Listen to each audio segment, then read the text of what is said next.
Me mbylljen e vitit shkollor dhe publikimin e rezultateve edhe të maturës shtetërore dhe provimeve të lirimit, zyra vendore e arsimit në Shkodër ka nisur procesin e vlerësimit të rrezikut në shkolla me qëllim identifikimin e rreziqeve të mundshme dhe marrjen e masave parandaluese për një mjedis më të sigurt për nxënësit dhe stafin. Drejtoresha e Zyrës Vendore të Arsimit Brisela Kadia thotë se ky është një proces pune që kryhet për të dytin vit për të patur një analizë të plotë të performancës së çdo shkolle, si lidhur me procesin mësimor, ashtu edhe me infrastrukturën. Tashmë procesi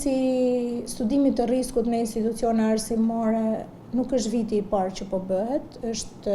viti i dytë tashmë që institucionet arsimore i nënshtrohen procesit të vlerësimit të nivelit të riskut, dhe vlerësimi i nivelit të riskut fillon që nga infrastruktura e godinës arsimore deri pastaj edhe në të gjitha detajet e tjera, frekuentimi,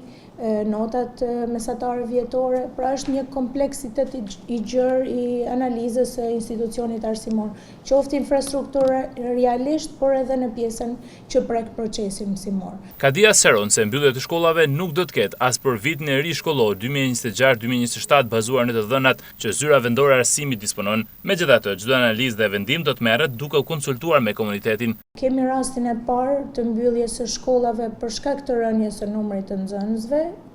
Aktualisht, në fakt ne jemi në fazën e regjistrimeve, po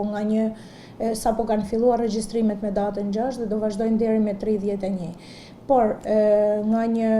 parashikim paraprak që ne kemi bërë, kemi një situatë të qëndrueshme të institucioneve tona arsimore që nuk rrezikojnë të mbyllen.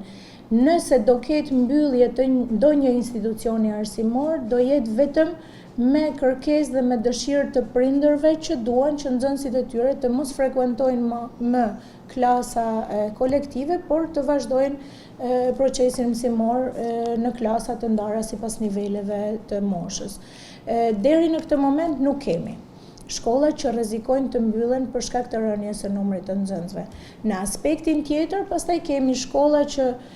vazhdojnë fazën e rikonstruksionit, por kemi edhe shkolla që do rifuten në procesin mësimor në institucionet e tyre arsimore, nxënësit e shkollës Koli Dromeno. Gjatë mbledhjeve me drejtuesit e shkollave, në fokus të diskutimeve ka qenë dokumentacioni dhe regjistrimet për vitin e ri shkollor, përzgjedhja e teksteve shkollore, plotësimi i regjistrit të rrezikut, statistika dhe raportimet, gjendja e infrastrukturës së institucioneve arsimore, menaxhimi i burimeve njerëzore, si dhe forcimi i bashkëpunimit ndër institucional.